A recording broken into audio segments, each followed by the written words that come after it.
Now we can open up our player controller script.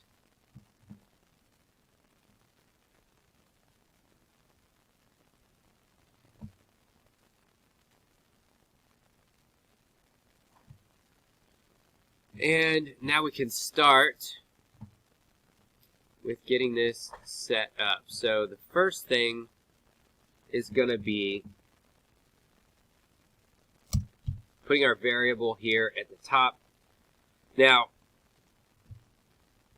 we could do a private float for speed, and this is our variable that we're going to use to control the speed of our player. And if we put private, even if we delete it, it's still a private variable, right? Now, we could also do public, but then that means that other scripts could change our player speed, which we may not want.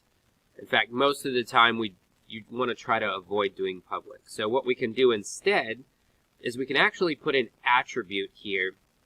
So if we put our bracket keys, we can put serialize field. So Unity serializes this so that we can change it in the inspector, but it's still private. So other scripts can't change speed, but we can change it in the inspector. So if we save this and we look at our player, once it loads, I could just minimize all of these. Except for player controller, you can see our speed right now is set to 0. So that means for sure our player is not going anywhere. We could go ahead and set that to maybe 50 for right now. And this will override our script that has no value assigned.